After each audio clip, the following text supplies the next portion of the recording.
Premier League teams are scoring from throw-ins more than they have in over a decade. The long throw is back, and some clubs have turned it into a genuine weapon that's winning them matches. Long throws are everywhere again. Brentford, Crystal Palace, Bournemouth. Teams across the league are rediscovering a tactic that was supposed to be dead, and the numbers prove it's working. This season, there's been an average of 3.4 long throws into the opposition box every single game. Last season, it was 1.7. The season before that, even less. In 2020, during the COVID season, there were only 340 long throws recorded in the entire Premier League campaign. Last season, there were 578. By October this year, we'd already hit 359. 20 goals came from throw-in situations in the 2024 to 2025 season. That's at least 10 more than any other season in the last 5 years.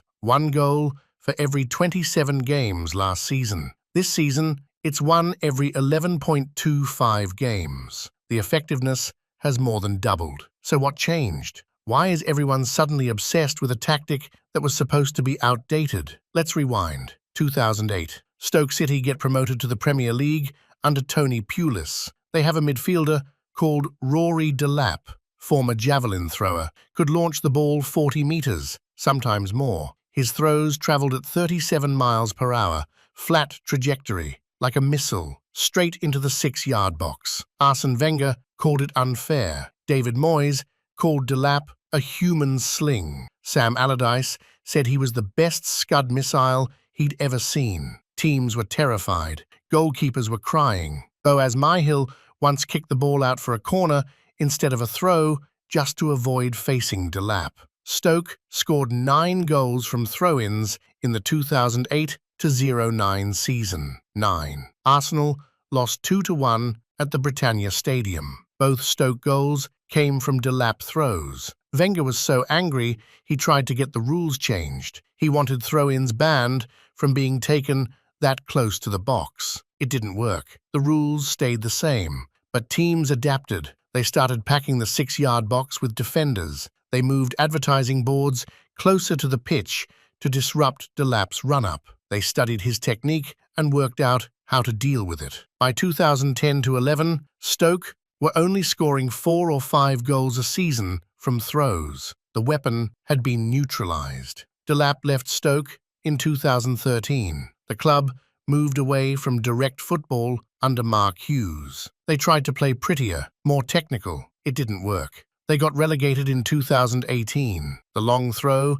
disappeared from the Premier League almost completely. For years, it was considered outdated, old-fashioned, something only desperate teams did when they were losing and had no other ideas. If you were a top club with technical players, you played football on the ground. You didn't resort to launching it into the box with your hands. That was beneath you. Then something shifted. Data, analytics, set-piece specialists. Clubs started hiring coaches specifically to work on dead balls, corners, free kicks, and throw-ins. Arsenal brought in Nicholas Jover. Brentford hired specialists. Teams began working with throw-in consultants who'd been trying to revolutionize the tactic for years. The data showed something interesting. Short throw-ins in the final third create an expected goals value of 0.010. Long throws straight into the box, 0.022, more than double. You can't be offside from a throw-in.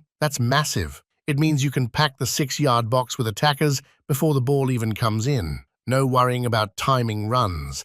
No worrying about the defender stepping up to catch you out. And modern defenders aren't used to dealing with them. Rory Delap said it himself recently. This generation of players don't know how to defend long throws because they've barely faced them. They've spent their whole careers defending crosses from open play. Throw-ins are different. The ball comes in faster, flatter, from a weird angle. It's chaos. Brentford are the trailblazers. Their system is simple but effective. They have multiple players who can take long throws. Ethan Pinnock, Christopher Ayer, Michael Coyote, whoever's closest. They practice specific routines on the training ground. Where to stand, where to attack the ball, how to create space. It's organized chaos, and it works. Crystal Palace have gotten good at it too.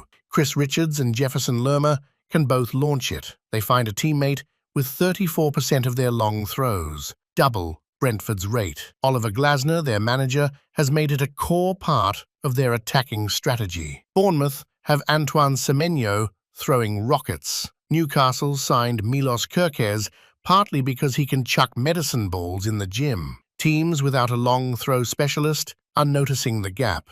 11 out of 20 Premier League teams attempted at least one long throw into the opposition box on the opening weekend of the 2025-26 season. That list includes some teams you wouldn't expect. These aren't relegation-threatened teams playing desperate football. These are mid-table and upper mid-table clubs choosing to use long throws as a legitimate tactical weapon. The overall number of throw-ins in the Premier League has actually dropped. There were 17,596 throw-ins in the 2015-16 season. Last season, there were 12,502. That's a drop of nearly a third. Teams are better at keeping the ball in play, so when it does go out in an attacking position, it's more valuable. It's an opportunity. Why waste it with a short throw that just recycles possession? Launch it into the box and create danger. 25% of all goals scored so far in the 2025-2026 season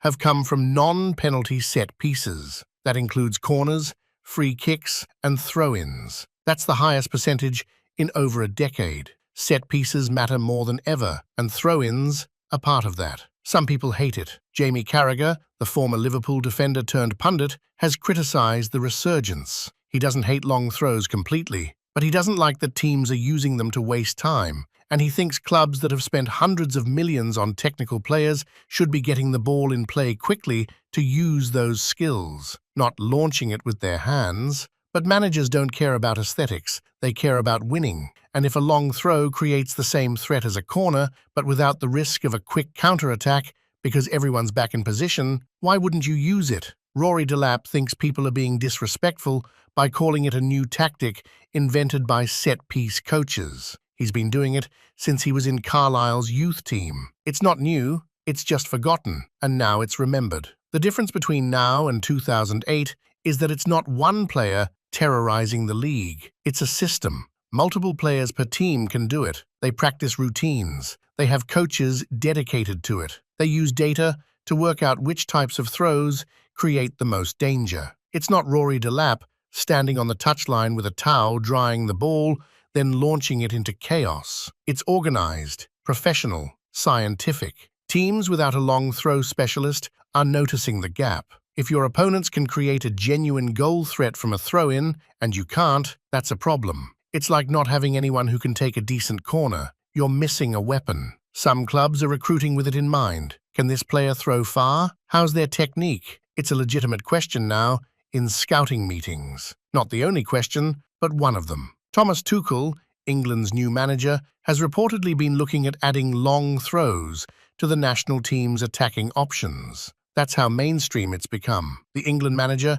is considering a tactic that was mocked as anti-football 15 years ago. Football is cyclical. Tactics come and go. Pressing was revolutionary. Then everyone did it. Now some teams are going more direct to bypass the press. Possession football dominated for years. Now teams are realizing you don't always need 65% of the ball to win. You just need to be efficient with the moments you create. Long throws fit into that philosophy. You don't need to dominate possession if you can create 5 or 6 dangerous moments from throw-ins every match. One of them might go in. One moment can win you 3 points, and defenders genuinely struggle with them. Modern centre-backs are comfortable on the ball. They can pass, they can step into midfield. But dealing with a flat, fast throw whipped into the 6-yard box at head height, that's a different skill. One they haven't practiced much because throw-ins used to be harmless. The ball comes in at a weird angle. It's hard to judge. If you go to head it and miss,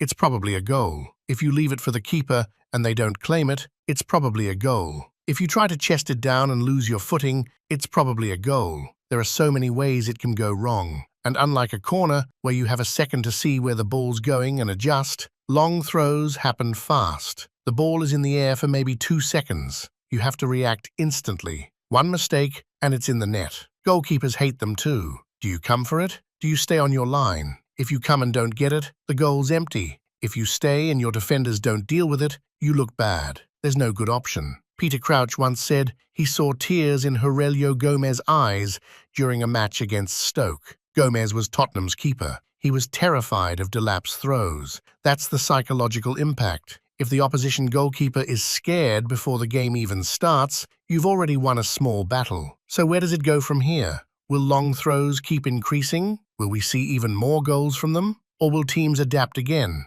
like they did after 2010? Probably both. Defenses will get better at dealing with them. They'll practice specific routines. They'll work out the best ways to position themselves. The success rate might drop slightly, but long throws aren't going away. They're too effective. The data supports them. The goals support them. And as long as the rules allow players to throw the ball from 35 meters into the box without anyone being offside, teams will keep doing it. It's football evolution in real time. A tactic that was considered primitive and outdated has been repackaged with data and coaching and turned into a genuine weapon. Rory Delap was ahead of his time. Stoke City were ahead of their time. They just didn't have the analytical tools to maximize it. They relied on one player's freakish ability. Now teams have the tools. They have the coaches. They have multiple players who can do it, and they have the data telling them it works. Brentford have proven you can build an entire set-piece identity around it. Crystal Palace have shown